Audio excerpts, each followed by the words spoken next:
Has Shopify stolen your money? I know. I've been hearing around the internet that they are putting holds on people's accounts, and I want to talk about it. And I want to also zoom out and talk about the bigger picture of how to actually have longevity in boutique land by getting through all of these obstacles, because the obstacles are going to come up. But as my favorite guru says, obstacles are just a nudge in the right direction. So I feel like I need to share some of my wisdom, having gone through some massive, crazy things in boutique land. I want to share my story with you. If you don't know anything about me, I'm Emily Benson, and I had a business called The Fashion Truck from 2011 to like 2016. It was a, yes, mobile boutique. I drove it around. I also had a brick and mortar store. So I've done this. I worked in corporate retail before that. I've just been in fashion. I've been in retail for so long that I feel like it's silly that I don't start sharing my stories. I actually saw recently another woman who was like, she said she turned 50 and she was like, I just feel like I need to share more of my stories. And like, I can resonate with that because I see things coming up for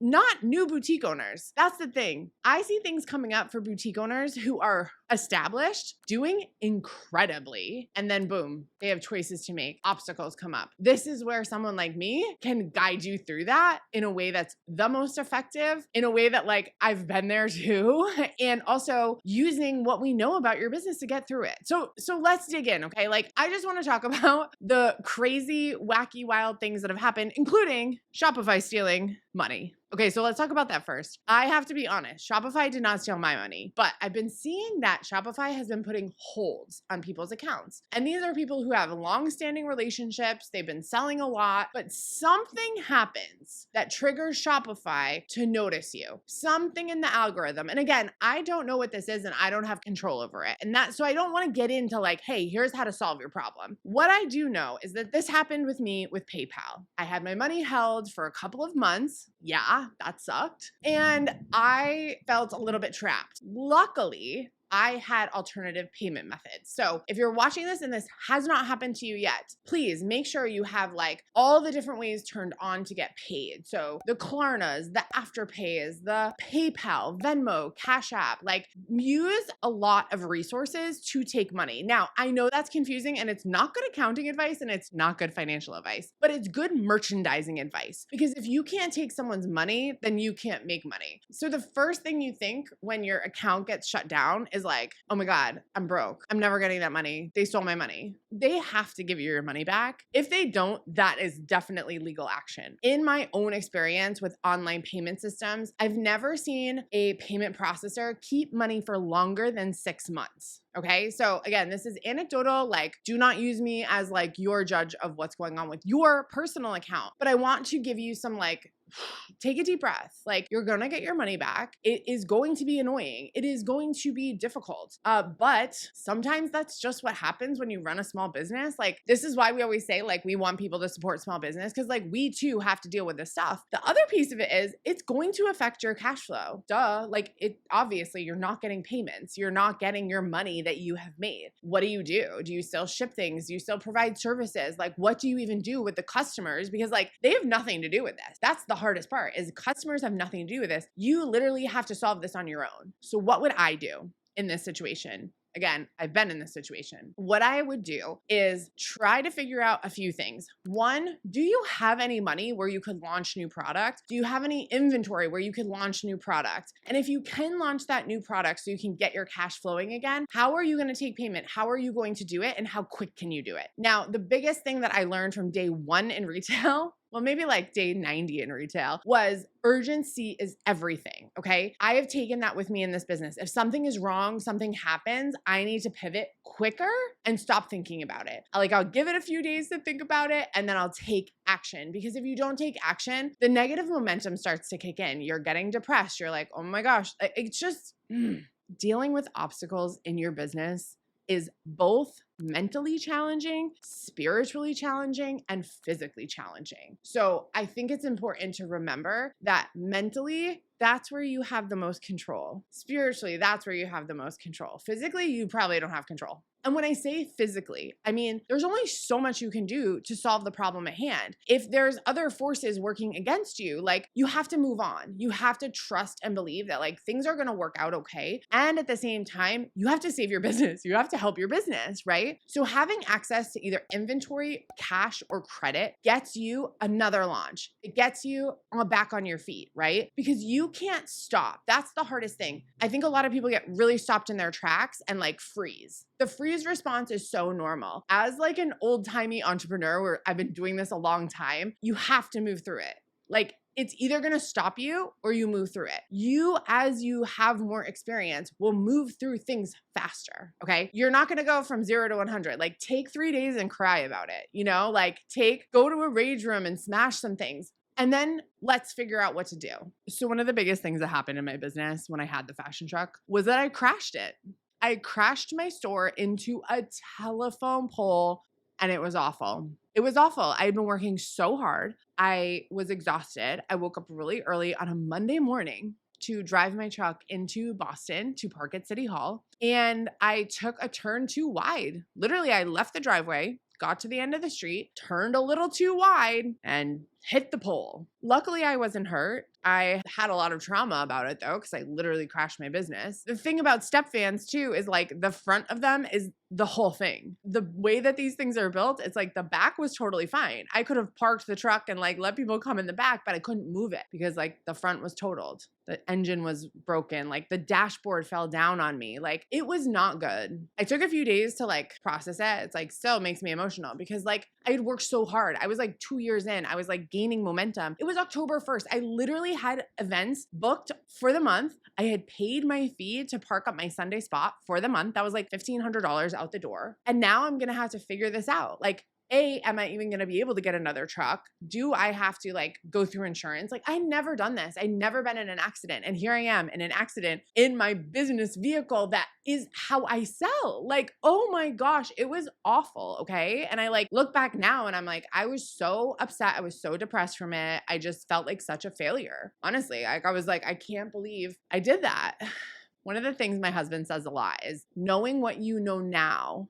What would you do differently going forward? Knowing what I know now about that crash and what led to it, that is one of the biggest reasons I do what I do. I have experience, I have professional experience, and I have on the boots crashing trucks into telephone kind of experience. And that's why I'm here sharing all this with you because I've been there and I've done it. Knowing what I know now, I would not have booked myself every day back-to-back events where I'm driving a lot, where I'm physically pushing myself in this startup business. I would have taken breaks. I would have asked to leave the truck overnight and maybe packed up some of the merchandise and leave the truck, right? Like I get a security camera. Like there are so many solutions I could have come up with to avoid that. And again, knowing what I know now, I would do things differently. I wouldn't have had to crash the truck. But how did I solve it? Okay, let's talk through that. So I did get insurance. I did have to rebuild the truck kind of behind the scenes. What I did though, is I went to the truck immediately. Like they had it towed to a collision center where the insurance was going to come and assess it. What I did immediately though, is I got a truck from my dad. I went to my fashion truck and I unloaded all of the fixtures. We unscrewed everything from the wall. We took all our work as much as we could. We took out because we didn't know what was going to happen with the truck, right? So I immediately went into action. I took all that out. I then went ahead and figured out, okay, what kind of truck could I rent? Could I like borrow? Like, does someone have a truck? Like, what's up? Like, where can I get another truck so that I can maintain these events, these appointments, right? I did end up canceling some of my events because I just like, I couldn't get it together in time. What I will tell you though, is from October 1st to October 15th. By October 15th, I had a truck.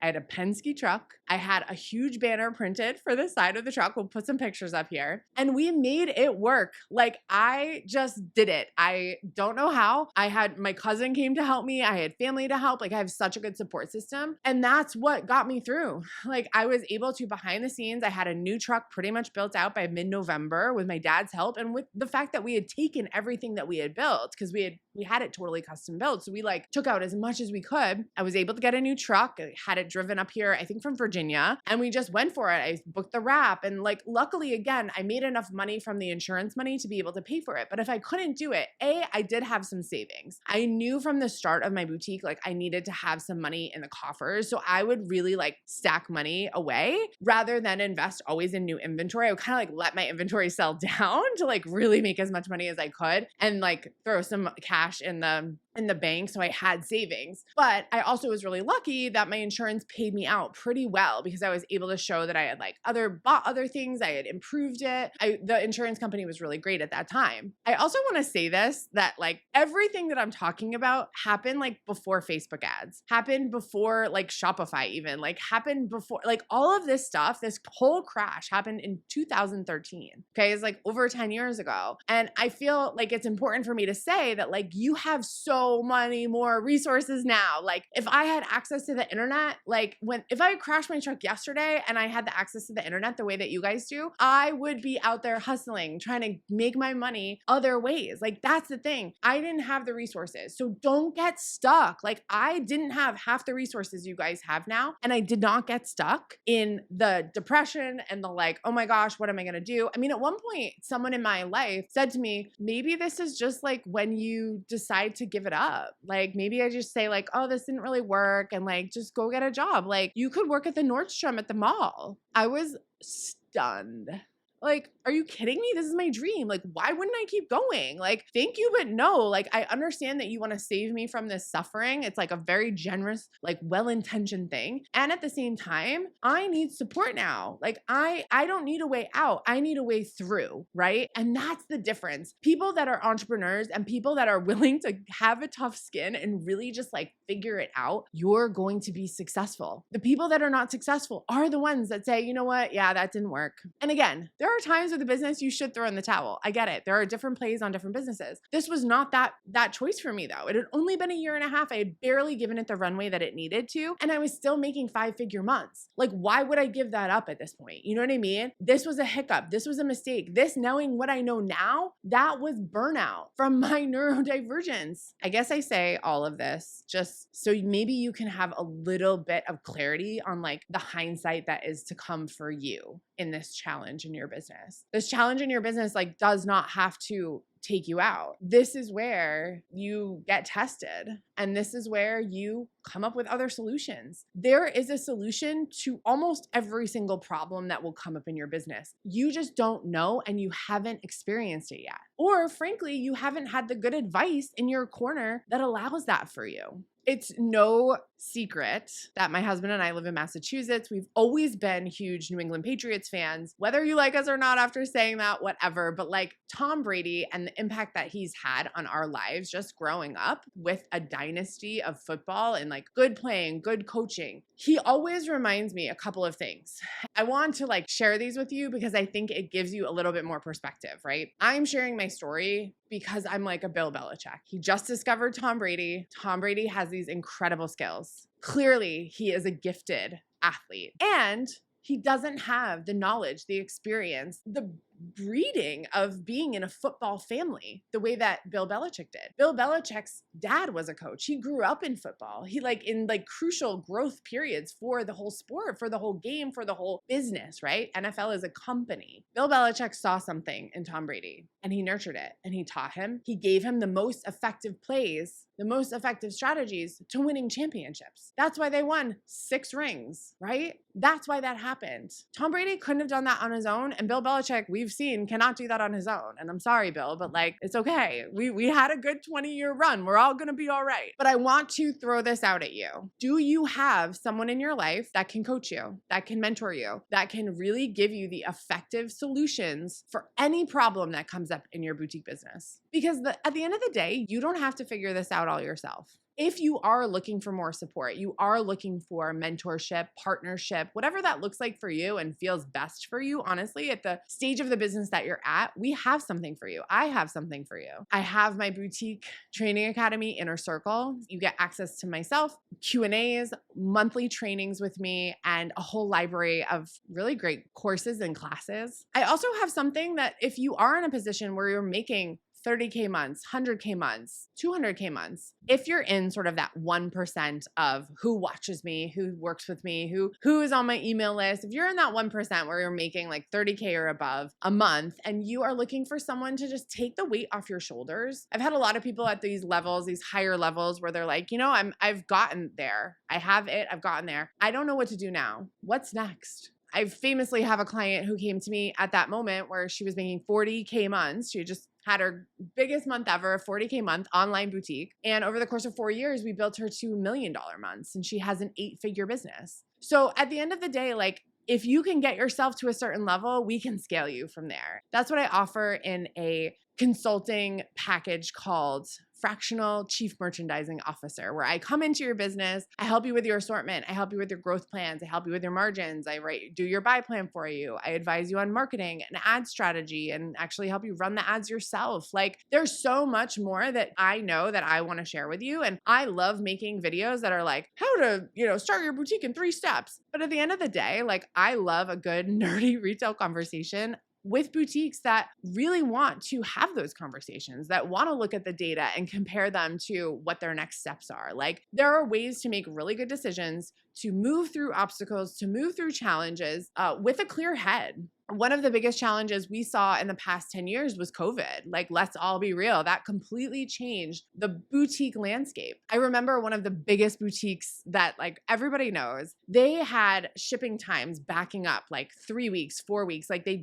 were getting so many orders, and like, what a great blessing and a problem to have. Okay. Like, I don't want to say anything bad about that, but they hadn't built the infrastructure and the foundation of their business to be able to support that insane growth. And to be fair with everybody, I don't know if anyone could have been ready for that. Okay. Let's be real, especially with the, shutdowns, people couldn't be together. Like, you can only ship out as many people as you have, right? And like, you can only go as fast as you can with the people that you have. I'm absolutely not here to be negative or critique anyone's businesses. That said, different volume, different business, different customer. Okay. One of the businesses I've worked with, we had her online company set up so well with shipping and receiving. And just, we had her on this really nice calendar. Like, it just was like, boom, boom, boom, like everything flowed really well. She had enough people in her warehouse where she could ship out in a day, 2 days. People were getting packages within 1, 2, 3, 4, 5 days really fast, even during the pandemic, even during COVID. Now, again, the volume is different. Like, I don't want to say it's apples to apples, but I do want to call out that like, there are ways to grow your business that are sustainable, that are ethical,